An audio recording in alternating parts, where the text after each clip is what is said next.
안녕하십니까. 6월 16일 오전 11시를 막 넘겼습니다.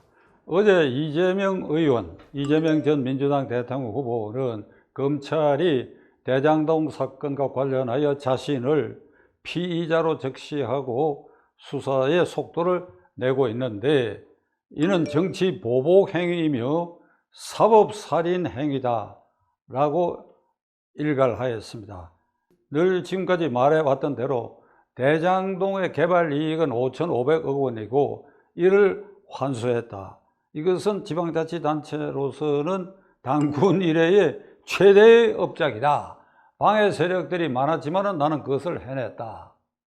근데 사실은 5,500억의 배가 넘는 1조 내외의 이 초과 이익을 김만배 일당들에게 이렇게 몰아주는 그런 초과이익 환수 조항을 처음에는 기한 속에 들어가 있다가 시장이, 성남시장 당시에 직권으로 이걸 없애버리고, 따라서 초과이익 환수 부분을 더 걷어들여야 할 그런 점에서 시장으로서 업무상 배임이 명백한 이 일을 두고, 그는 대선 기간 내내 대장동 게이트의 배후는 이 초과이익을 갈라먹는 데 관여한 국민의힘 당이고 몸통도 국민의힘 당이며, 따라서 윤석열은 그 몸통의 우두머리라고 얘기를 했습니다. 여러분 기억하시지요?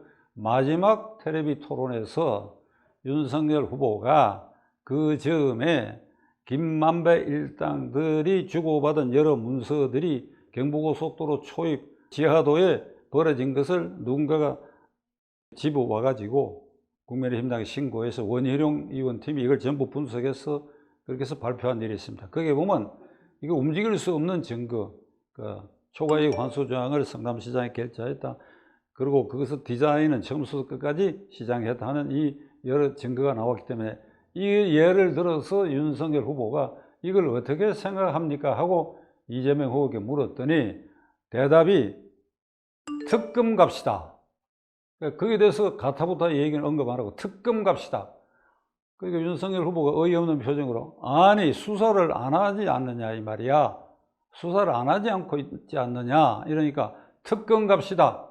또 두 번 그랬어요. 또 세 번째도 이게 수사에 방해하고 있는 게 이재명 쪽이고 수사를 안 하고 있잖아. 그러니까 또 특검 갑시다. 그러니까 특검 갑시다, 특검 갑시다, 특검 갑시다. 이 윤석열 후보의 그 질문에 대해서 대답을 해놓고, 자, 여러분 보셨지요? 국민 여러분. 특검 안 가자고 하지 않습니까? 그러니까 국민의힘 당과 윤석열 후보가 몸통이고 그 일부라고 얘기하는 것입니다. 그때 그 장면을 보신 분들 아마 기억하시라고 생각합니다. 저는 그걸 보고 대통령 될 사람이 저렇게 뒤집어 씌우고 뻔뻔스럽고 저렇게 빠져나가는가. 조금도 주저함이 없고 부끄럼 없이. 그런 이재명이 어저께 사법살인을 기도하고 있다. 검찰이 나를 피의자로 적시해가. 이제 우리는 이재명 전 후보가 왜 경기도 성남시 영고지를 벗어나가지고 계양 의뢰 보궐선거에 국회의원으로 나가서 어렵게 당선된 그 동기가 무엇인지 이제 우리 확실히 알게 됐죠. 그렇죠, 여러분? 방탄복을 입기 위한 것입니다. 국회의원 신분을 가지면 회기 중에는 불체포 특권이라는 게 있으니까 그거를 이용하려고 하는 것이다. 그래서 지금 당내에서는 어제도 민주당 그 관련자들의 세미나가 있었던 것 같은데, 이재명 의원이 8월 전당대회 대표가 된다라든지 또는 차기 대권 가도를 현재 상태처럼 이재명 의원이 달려나간다고 한다면 절대로 민주당은 다음 대통령 선거에서도 패배하게 된다. 국민의힘 당은 이미 5년 뒤에 40대 후보, 50대 후보, 60대 후보가 경쟁할 수 있는 인물들이 있는데, 지금 우리 당은 기껏 이재명이다. 이재명 의원이다. 그게 지금 수사 대상이 되어 있고, 근데 전당대회에서 대표로 뽑히고 그 권한을 행사해가 국회의원 공천에 영향을 미치고 그래가 다음 대통령 선거까지 하겠다 하는 이런 민주당의 분위기 같으면 이 민주당은 안 된다. 이런 얘기가 이제 이게 돋아나니까 이걸 회피하는 방법으로 윤석열 대통령과 자신이 각을 세우는 이렇게 구도, 이른바 프레임을 만들어 가지고 윤석열 대통령에 대해서 정치 보복한다, 사법 살해를 하려고 한다, 이렇게 대드는 모습을 보임으로써 당내의 반발을 그런 식으로 탈피하려고 하는 것이다. 이건 민주당 의원들 중에 그 쓴소리 잘하는 의원들이 지금 이렇게 해설하는 걸 어제 저녁 오늘 아침 방송에 제가 이거 시청한 바가 있습니다. 정확히 보고 있는 것이죠, 정확히. 근데 어제는 우상호 의원이 박상혁 의원인가 하는 이가 문 대통령 초기 행정관으로 있으면서 산업자원통상부의 백운규 사건과 관련돼 있어서 산하기관 단체장을 몰아내는데 관여한 혐의로 검찰의 출두 통지를 받고 있다 하는 것과 관련해서 우상호 비상대책위원장이 이제 이 정권 검찰은 이제 정치 보복을 시작했다. 문재인 대통령의 안전이 보장된다고 할 수 없다. 누가 보장한다는 겁니까? 문재인 대통령 안전을 윤석열 정권이 보장한다는 것입니까? 보장된다고 할 수 없게 됐다. 이게 무슨 말이에요? 아니, 현직이건 전직이건 과오가 있고 사법처리 대상이 되면 사법처리 대상에서 수사도 받고 해야지요. 그러면서 우상호 비대위원장은 우리는 강력한 이게 특별기구를 만들어서 이런 정권의 정치 보복적 수사에 대응하겠다.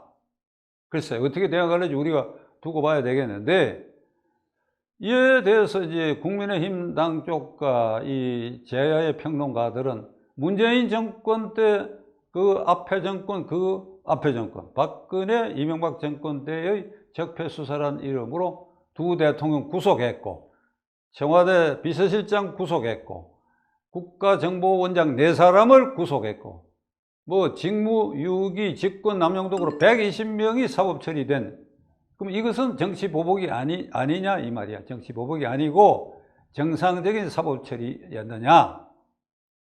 근데 지금 이재명, 박세혁 등뿐 아니라 옵티머스 라임 사건, 울산시장 부정선거 사건, 원전 1호기 경제성 조작 사건 등은 검찰이 없는 죄를 어디 끄집어내 가지고 그런 사건이라는 제목을 붙여 가지고 대장동 게이트 이렇게 제목 붙여 가지고 없는 죄를 끄집어내가 수사하는 것이 아니라 이미 있는 죄고 여러 기관 단체들이 고소 고발을 했고, 그리고 다 수사가 이루어지다가 검찰을 장악한 문정권 말기에 그냥 다 뚜껑을 덮어버렸잖아요. 그 수사부의 핵심 인사들 전부 인사이드로 다 날려버리고 그랬으니까 이걸 이제는 정상적인 사법 절차를 밟고 있다 이 말입니다. 문재인 정권이 정권 연장, 예를 들면 재집권에 실패한 가장 큰 이유 2가지가 있는데, 이걸 우상호 비대위원장이나 171석의 국회의원들이나 핵심 당직자들이 깨닫고 있는지 저는 의문으로 생각합니다. 왜 실패했느냐, 그대들. 왜 실패? 0.73%라고는 차이로 왜 실패했느냐. 첫째는 종북 주사파 친 김정은 정권을 배척해야 되고 그 연장을 해서는 안 된다는 국민 속에 그런 상당한 여론이 첫째. 둘째로는 헌정사상 역대 정권 치고 가장 부패하고 가장 썩었다. 이게. 9호로는 문재인 대통령 취임사에서부터 기회는 균등하며 과정은 공정하고 결과는 정의롭다. 공정, 정의를 내 정권 아래서 불공정, 부정의가 속출했고 수많은 게이트가 이렇게 다 잠복해갖고 조금 드러날 것 같으면 눌러버리고 한 이 정권이 교체가 됐는데 이걸 청소하지 않고 그냥 다 덮고 넘어가 버려요. 다 덮고 사방에 쿠린내가 나는 걸 덮고 가버려요. 그래, 이재명은 대장동 게이트 말고도 13가지 혐의가 있지요. 그게 권순일 대법관의 재판 결탁 사건을 비롯해갖고 뭐 성남FC 후원금 현금화 해갖고 어디가 썼는지 의심나는 그 부인이 썼다고는 법인카드 문제를 13가지 항목인데, 그럼 이걸 정치 보복이란 말이 두려워하고 윤석열 정권이 그냥 덮어버려요? 그럼 어찌 되느냐? 푹 썩게 되면 덮어놔도 아무리 강력한 비닐 덮개를 해서 덮어놔다가 옆으로 빈져나가고 그 쿠린내는 온 천지를 진동하게 되니까 대청소하지 않으면 안 된다. 그러니까 각오하고 있어야 된다. 이거 각오하고 무슨 사법살인 얘기까지 하고 정치 보복이란 말을 자꾸 쓰고, 이 정권, 이런 속성을 가진 정권에 대해서 이걸 주사파 정권의 종식, 대청소, 부정부패 척결의 도구로서 우리가 윤석열 후보를 지지한 그런 사람들 입장에서는 이건 윤석열 대통령이 주사파 정권 종식에는 성공했다 일단은. 그러나 앞에 정권, 문재인 정권의 이 부패에 대해서 대청소를 반드시 해야 된다 하는 그 열망과 윤석열은 그렇게 할 수 있을 것이다, 그런 의지가 있다고 보고 우리는 그를 지지했던 것입니다. 그렇다면 이게 수사 대상자, 사법처리 대상자가 안간힘을 쓰면서 정치 보복이다, 이게 사법살인을 하려고 한다는, 그리고 민주당이 무슨 태스크포스를 만들어가지고 강력히 대응하겠다, 그게 짓눌릴 일은 물론 없을 것입니다. 그러나 그런 것에 대해서 조금이라도 어떤 두려움을 느껴가지고 이런 대청소 작업을 미적거리듯이 한다면 윤석열 정권의 앞날도 국민의 지지를 잃게 될 것이고, 그렇게 되면 또 무서운 결과가 올지도 모릅니다.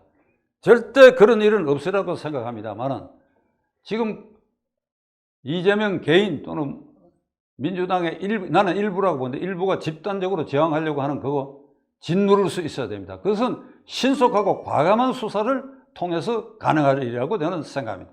그래야 됩니다.